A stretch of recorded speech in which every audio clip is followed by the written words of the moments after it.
Il y avait un homme qui s'était enrichi grâce au trafic de la drogue.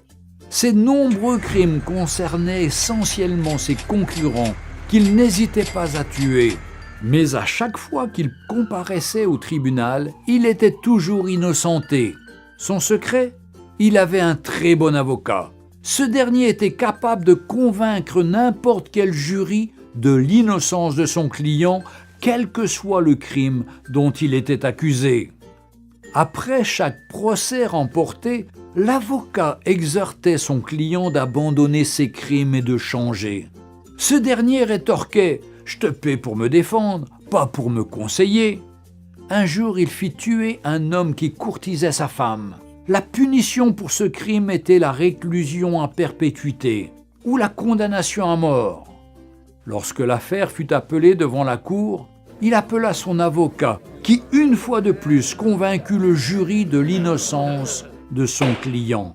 En effet, bien que l'affaire fût difficile et malgré de nombreux témoignages et de preuves, il gagna le procès et son client rentra chez lui tranquillement.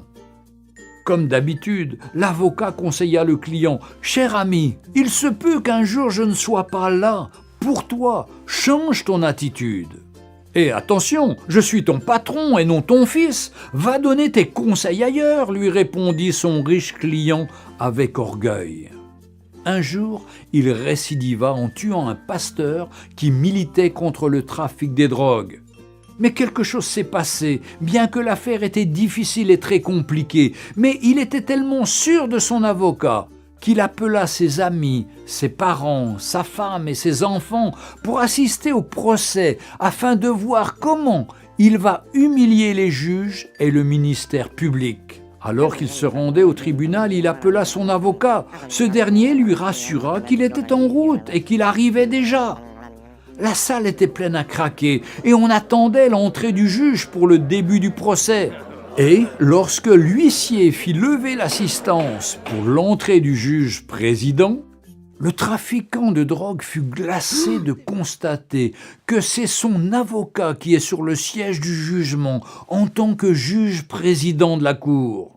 Il n'était plus un avocat, mais un juge.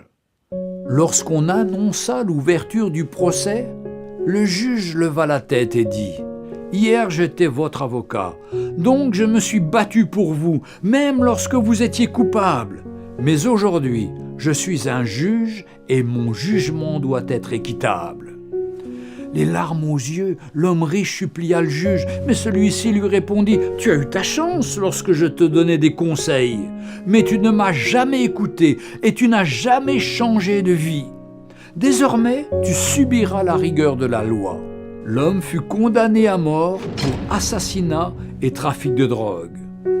Chers amis, toi qui pratiques le péché, le mensonge, l'hypocrisie, la fornication, les meurtres, l'animosité, les querelles, l'occultisme, l'alcoolisme, etc., etc., aujourd'hui, Jésus-Christ est ton avocat auprès du Père. Il te conseille de changer, de te repentir, de te convertir avant qu'il ne soit trop tard et que tu rejettes sa voix.